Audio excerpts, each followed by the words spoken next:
Very good afternoon. You're watching Rajya Sabha News with me, Aishwarya. Here are the Rajya Sabha News headlines. Defence Minister Rajnath Singh briefs Rajya Sabha members on the situation along the line of actual control, holds China squarely responsible for the situation in Ladakh. Members in one voice express solidarity with the government and the armed forces on the issue.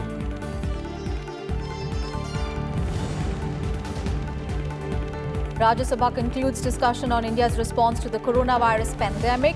Health Minister Harshvardhan responds to queries by various members. Assures House that all efforts are being made to bring an effective COVID-19 vaccine as soon as possible to the people of the country. And several issues of public importance raised during Zero Hour in the Rajya Sabha. Submissions range from suggestions for Peace Gallantry Awards for COVID warriors, issue of release of political leaders in J&K, and inclusion of Arunachal Pradesh in the 6th schedule.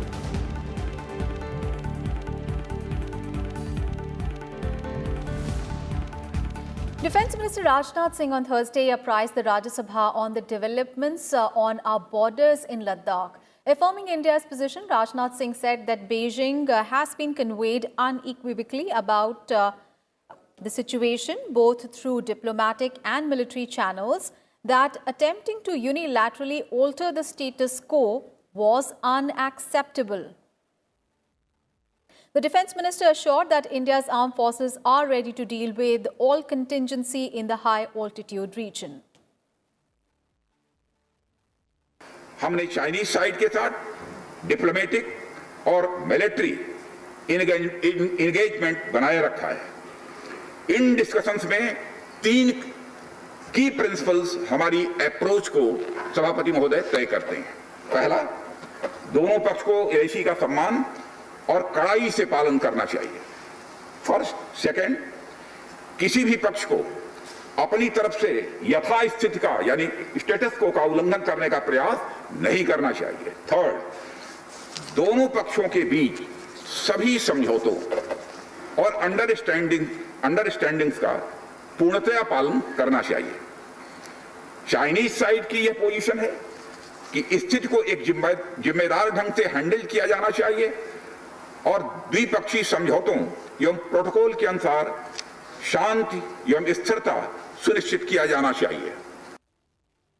देश हित में हमें कितना ही बड़ा और कितना ही कड़ा कदम उठाना पड़े सभापति महोदय, हम पीछे नहीं हटेंगे।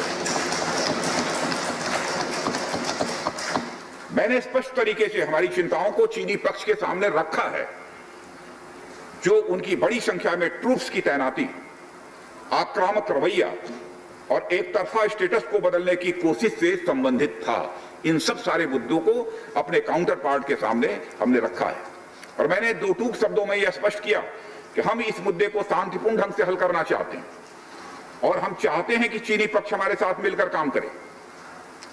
वहीं हमने यह भी स्पष्ट कर दिया कि हम भारत की एकता, संप्रभुता और अखंडता की रक्षा के लिए पूरी तरह से प्रतिबद्ध हैं। यह भी हमने पूरी तरह से स्पष्ट कर दिया। And after Defence Minister's statement, Chairman M. Venkaiah Naidu asserted that the country must speak in one voice on the issue of national security and integrity. He also suggested that the government must hold a meeting with the leaders of different political parties to apprise them of the actual situation and take them into confidence. मैं सभापति के नाते एक व्याख्या करना चाहता हूँ देशवासियों के लिए और पूरा विश्व के लिए भी। भारत का परंपरा, भारतीय संस्कृति हमेशा वसुधैक कुटुंबकम, सर्वे जना सुखिनो भवन्तु। हमारा पूरा इतिहास में हजारों साल में हमने कभी भी किसी देश के ऊपर हमला किया नहीं। एक ऐसा कोई उदाहरण भी नहीं है। ये हमारा परंपरा है, इसी परंपरा को हम आगे रख रहे हैं। And the discussion on the COVID-19 pandemic and the steps taken by the government concluded in the Rajya Sabha on Thursday. Health and Family Welfare Minister Dr. Harshvardhan said that India has ramped up its COVID-19 testing facility from 1 lab in January this year to more than 1,000 labs, and citizens anywhere can access a lab within just a few hours of travel time. He added that the coronavirus-induced lockdown was utilized to quickly augment healthcare infrastructure in the country to fight the rising COVID-19 cases. एक laboratory, ये कहने के लिए सुनने के लिए तो simple सी बात है कि एक लेबोरेटरी थी और उससे आज 1700 से ज़्यादा हो गई। लेकिन लॉकडाउन के पीरियड के अंदर ये 1700 की 1700 लेबोरेटरीज को देश के अंदर सारी स्टेट गवर्नमेंट्स के सिस्टम्स के अंदर एस्टैब्लिश करने के लिए सब प्रकार की सुविधा, सब प्रकार के किट्स, सब प्रकार की मशीनें, इसको ICMR ने देश भर में उपलब्ध कराया।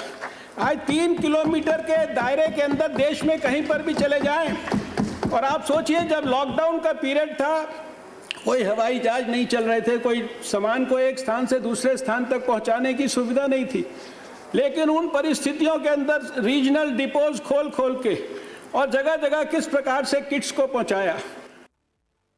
प्रधानमंत्री गरीब कल्याण अन्न योजना में 80 करोड़ लोगों को जो बेनिफिट दिया गया 46,000 करोड़ रुपए का। प्रधानमंत्री गरीब कल्याण अन्न योजना में करीब 19.4 करोड़ हाउस होल्ड्स को 1 किलोग्राम 3 महीने का जो बेनिफिट दिया गया 5,000 करोड़ रुपए का। टारगेट बेनिफिशरीज जो उज्ज्वला बेनिफिशरीज जो थे उसके अंदर करीब 8,80,246 करोड़ ये फ्री गैस सिलेंडर्स जो दिए गए, इस पे 13,500 करोड़ रुपए खर्चा किया गया। इसी तरह सीनियर सिटीजन्स, एजिड विडोज और दिव्यांग लोगों को जो टारगेट बेनिफिशरीज इसके थे 2.98 करोड़, इनको करीब 3,000 करोड़ रुपए के बेनिफिट्स दिए गए। फार्मर्स को जिसके टारगेट बेनिफिशरीज 8 करोड़ हैं, उनको 16,000 करोड़ रुपए का बेनिफिट दिया गया। और जो वुमेन PMJDY अकाउंट होल्डर्स थी जिनके खाते में 500 रुपये डाला गया लगातार 3 महीने तक, इस ऐसे भी 20 करोड़ से ज़्यादा बेनिफिशरीज को 31,000 करोड़ रुपए का लाभ दिया गया। And participating in the discussion, members from various political parties made suggestions to the government and also sought clarifications. एक बात समझी जानी चाहिए कि ये कोई राजनीति की लड़ाई नहीं है, अपनी और दूसरों की जिंदगी बचाने की लड़ाई है, और इससे हर व्यक्ति को अपना योगदान देना है, तभी देश की तबीयत खुशनुमा रहेगी। मुझे मालूम है कि अभी केंद्र सरकार ने 1 सितंबर से पूरा मेडिकल इक्विपमेंट की मदद करना बंद कर दी है, उसमें PPE किट, मास्क, वेंटिलेटर, उसके वजह से महाराष्ट्र सरकार को 350 करोड़ का ज़्यादा अब बोझ आने वाला है। तो PM केयर फंड जो आपने बनाया है उसमें हजारों करोड़ रुपए CSR फंड से जमा किए हैं, वो किसके लिए है? वो भी सभी राज्यों के लिए है, वो आपको देना पड़ेगा। दूसरी बात है, हमारा GST का बकाया जो है वो तो दीजिए, उससे हम आगे का काम चला देंगे। Further, sir, to assist the patient, a system of help desk by the Arogya Mitra have been set up in Andhra Pradesh. Sir, Andhra Pradesh state government has planned to spend a whopping 15,337 crores for overhauling the entire state of healthcare infrastructure. Just in the first phase, more than 4,900 out of total 7,458 health subcenters will get new buildings, while the rest 2,552 will be modernized, sir.